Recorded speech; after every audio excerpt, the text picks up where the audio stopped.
Yes. So you had a collection from different places. Yeah, like singamajita amanye from Cofimvaba, Okay. Ngqamakwe, So you were Tsolo. dominating Eastern Cape. Yes, Komani, yabo inlow nalow unelali zakhe. But sibe sisuka phi e-areani eyi-1 eKapa. Yeah. So ke kuya kwenzeka ba noma na amajita ngoku into mama kusplitwe ngoku and ke ngoku sesimanzi kakhulu. Yeah. Yabo and sesingundaba mlonyeni uba hayi ntoni Phola Park intwana zase Phola Park kwathini obani. Yeah. So we ended up split and we have into ba ke ngoku si recruit bani amajita thina sifike nala mentality yaseKapa. Yeah.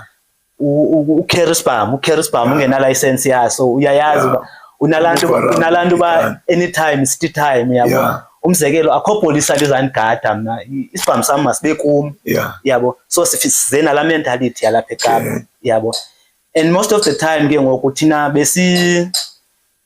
besingadubuli bantu compared kunalento yangoku yenzekayo ngoku besingadubuli bantu the only thing besiyenza besimosha yabo bingekho lanto eba hayi kuzawudutyula ubani abantu no bingekho lanto i-trend le way for him yabo kwahamba akwathenjwana yabo as a result I found out into ba omnye womjita wam yabo undifake kwi-insurance ekuhambeni kwexesha njengoba singaboni ngesifinye uzawuhamba thini andibethe yabo ndayijonga ke nale ndaqonda aba bantu abakazutshintsha ndithe ndisajonga ileyo no ndafumaniseka ukuba no amajita ngoku atshintshe umfetsho akwenye ipattern ngoku amajita zezanto kuthiwa zinkabi yabo kulapho ke ngoku ndibanjwe kunye nomnye umjita ukhona umjita kwakuthiwa Mavimbela ndibanjwe kunye naye laa mjita cause bandifumene nemali nezinye drugs sikhona mos amapolisa xa wefuna inyani siso akustrafe. So I ended up ndichaza ba no ezinye drugs zingapha cause ndandisendisoyisakala ndibethwa nam.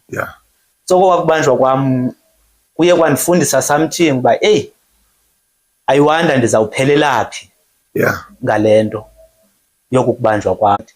Besikwazi ngoku ndingamaziyo uba ngubani waphi especially ngeli xesha amajita etrayela koMasada. So akho lula mos ufaka izinto phaya eSade prison. So besisebenzisa icourt like into ezifana nepapa so yabo ipapa uyakwazi uyivula ufake iselfone uphinde uyincibe then la cellphone iphanga phakathi anditsho la papa mos ayizuvulwa pha izawumpathathwa nje impathatho ibuyele ngaphakathi then xa ifika la papa pha uyayazi umjita ipapa ethile inento ethile ipapa ethile inento ethile ipapa ethile nedrug ethile okanye xa weze apha ecourt bona